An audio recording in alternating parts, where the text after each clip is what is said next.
Hello friends, स्वागत है आपका हमारे यूट्यूब चैनल में। मैं आज अपने दादाजी के साथ अलिफ लैला भाग 3 लेकर के आई हूँ। यदि अभी तक आपने अलिफ लैला भाग 1 और 2 नहीं देखा है तो वीडियो के डिस्क्रिप्शन बॉक्स में जा कर के आप भाग 1 और 2 की लिंक पर क्लिक करके भाग 1 और 2 देख सकते हैं। और हमारे चैनल को सब्सक्राइब करें, वीडियो को लाइक करें और अपने दोस्तों के साथ शेयर भी करें। तो आपका ज़्यादा समय न लेते हुए वीडियो को शुरू करते हैं। दादाजी, आपने जो किस्सा पहले छोड़ा था कृपया वह शुरू कीजिए। हाँ बेटा, बिल्कुल शुरू करते हैं। तो बेटा ध्यान से सुनना। आगे शहरजाद ने कहा, प्राचीन काल में एक अत्यंत धनी व्यापारी बहुत सी वस्तुओं का कारोबार किया करता था।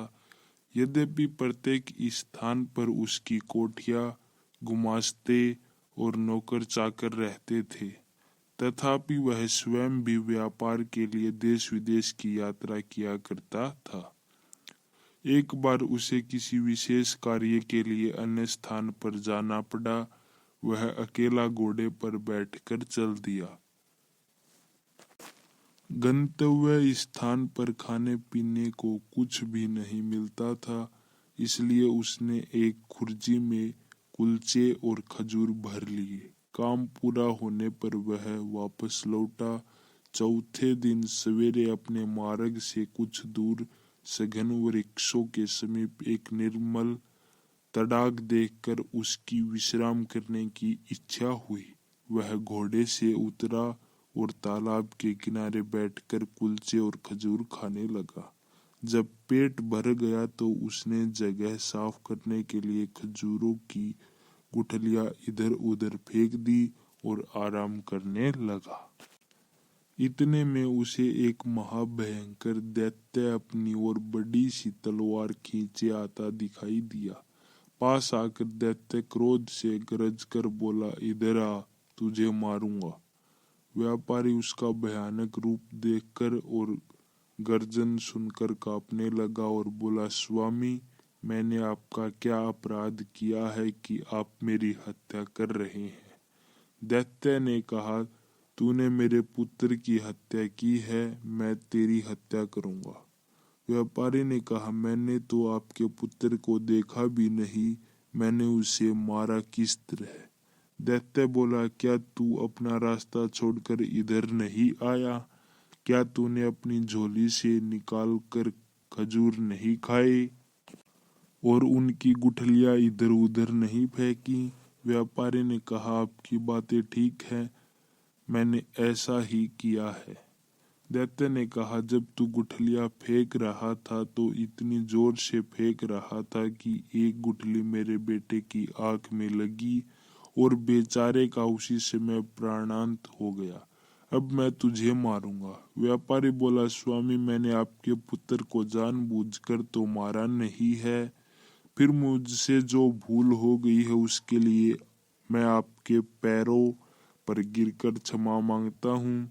दैत्य ने कहा, मैं न दया करना जानता हूँ न क्षमा करना। और क्या खुद तुम्हारी शरीयत में नरवध के बदले नरवध की आज्ञा नहीं दी गई है? मैं तुझे मारे बगैर नहीं रहूंगा। यह कहकर दैत्य ने व्यापारी की बाह पकड़कर उसे पृथ्वी पर गिरा दिया और उसे मारने के लिए तलवार उठाई। व्यापारी अपनी स्त्री पुत्रों की याद कर करके विलाप करने लगा, साथ ही ईश्वर और पवित्र आत्माओं की सौगंध दिला दिला कर दैत्य से अपने प्राणों की भीख मांगने लगा। दैत्य ने यह सोचकर हाथ रोक लिया कि जब यह थक कर हाथ पांव पटकना बंद कर देगा तो इसे मारूंगा, लेकिन व्यापारी ने रोना पीटना बंद नहीं किया। अंत में दैत्य ने उससे कहा, तू बेकार ही अपने को और मुझे तंग कर रहा है।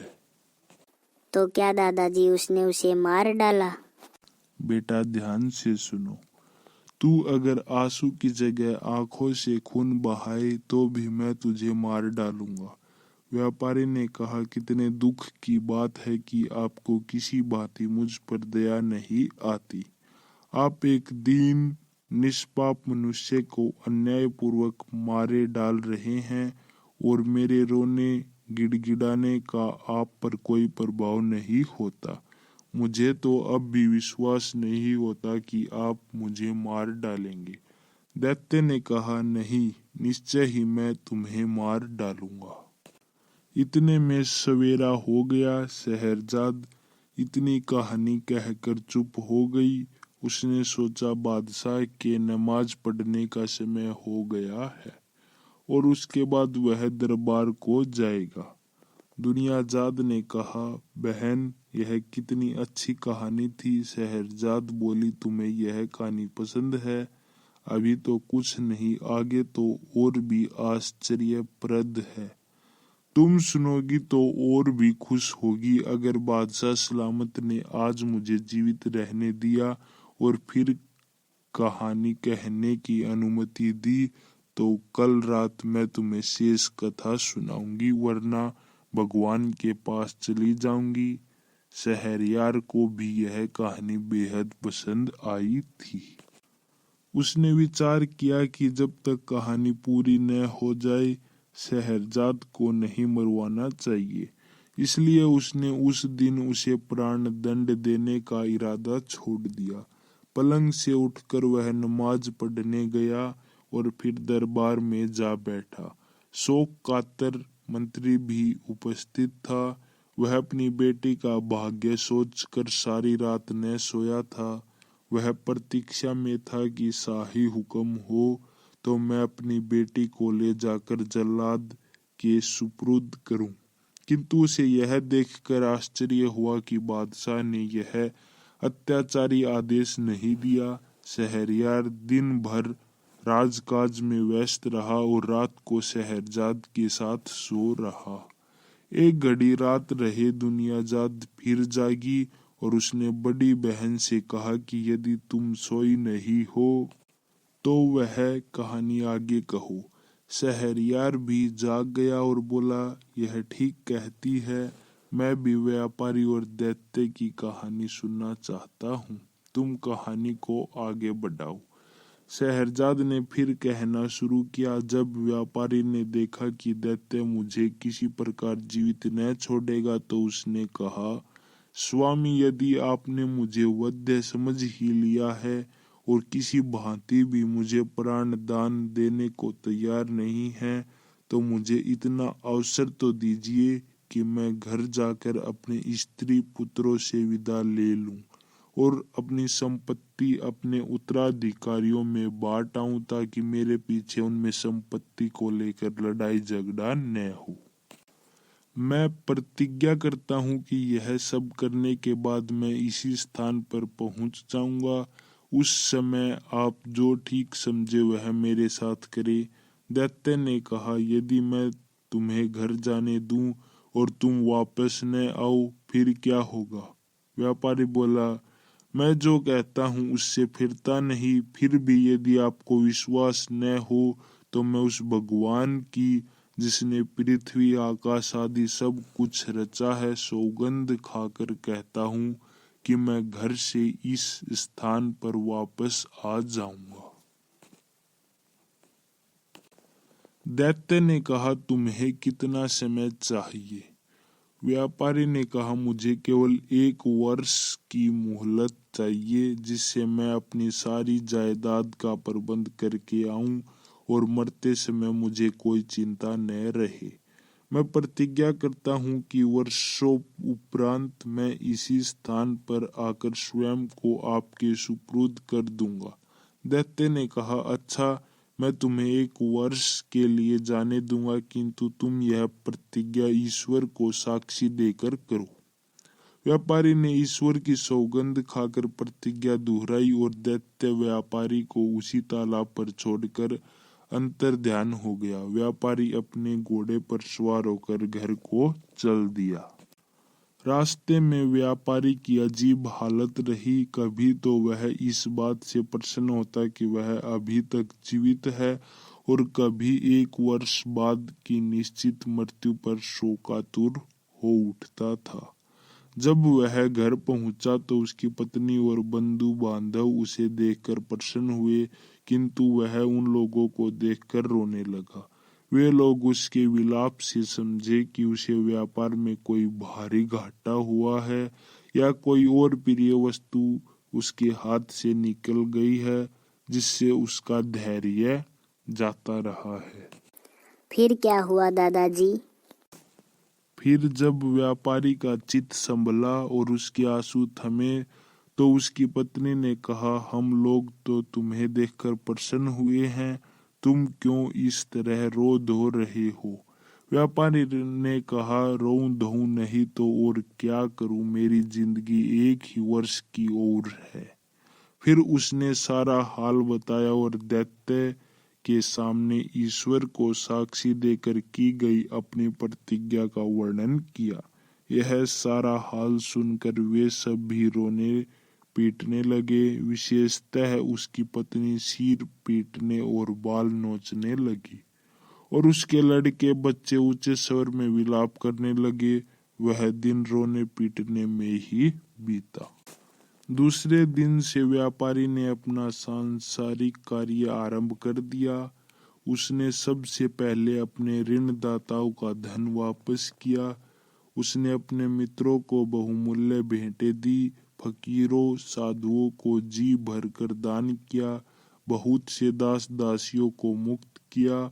उसने अपनी पत्नी को यथेष्ट धन दिया, अवश्यक बेटे बेटियों के लिए अभिभावक नियुक्त किए और संतानों में संपत्ति को बांट दिया।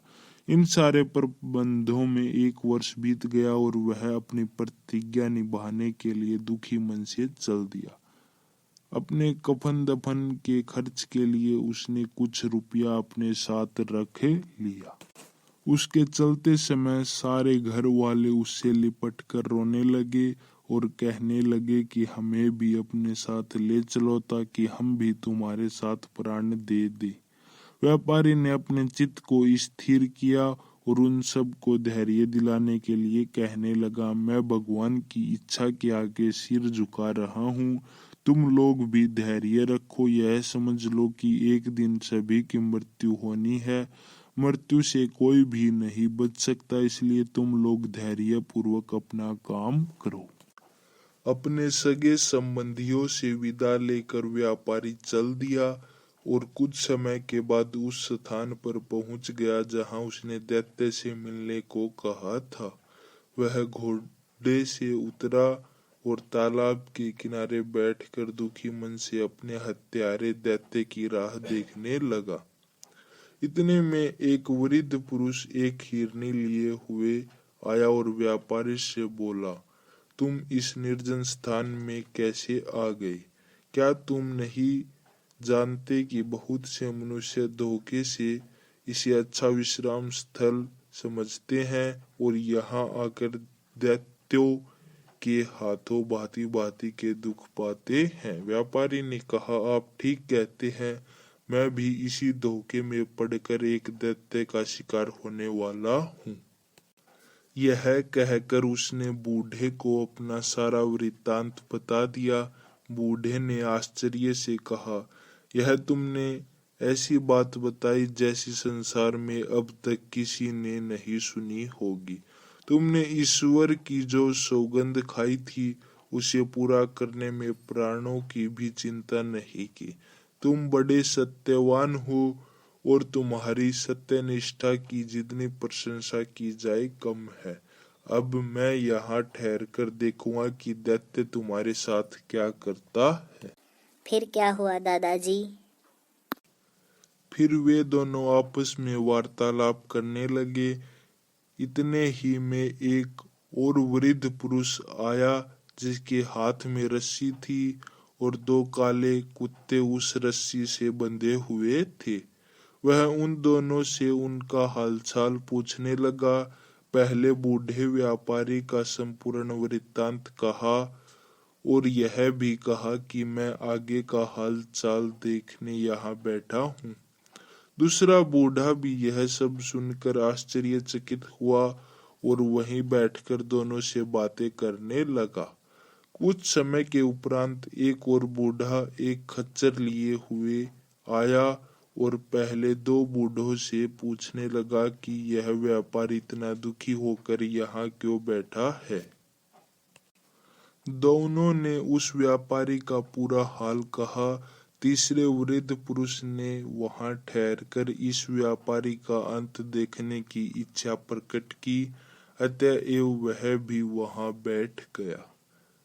अभी तीसरा बूढ़ा अच्छी तरह सांस भी नहीं ले पाया था कि उन चारों व्यक्तियों ने देखा कि सामने के जंगल में एक बड़ा गहन धूम्रपुंज उठ रहा है। वह धुएं का बादल उनके समीप आकर गायब हो गया। वे लोग आश्चर्य से आंखें मल ही रहे थे कि एक अत्यंत भयानक दैत्य उपस्थित हो गया। उसके हाथ में तलवार थी और उसने व्यापारी से कहा, उठकर इधर आ, मैं तुझे मारूंगा। तूने मेरे बेटे को मारा है। यह सुनकर व्यापारी और तीनों बूढ़े कांपने लगे और उच्च स्वर में विलाप करने लगे। उन सब के रोने चिल्लाने से जंगल गूंज उठा, किंतु दैत्य व्यापारी को पकड़कर एक ओर ले ही गया। हिरनी वाले बूढ़े ने यह देखा और वह दौड़कर दैत्य के पास पहुंचा और बोला। क्या बोला दादाजी? बेटा वह बोला, दैत्य महाराज, मैं आपसे कुछ निवेदन करना चाहता हूँ। आप अपने क्रोध पर कुछ देर के लिए संयम रखें। मेरी इच्छा है कि मैं अपनी और इस हिरनी की कहानी आपको सुनाऊं, किंतु कहानी के लिए एक शर्त है। यदि आपको यह कहानी विचित्र लगे और पसंद आए तो आप इस व्यापारी का 1/3 अपराध क्षमा कर दे। फिर क्या हुआ दादाजी? दैत्य ने कुछ देर तक सोचकर कहा, अच्छा, मुझे तुम्हारी शर्त स्वीकार है, कहानी कहूँ। तो दादाजी सुनाओ अब कहानी। बेटा, आगे की कहानी हम अगले एपिसोड में कहेंगे। ठीक है दादाजी।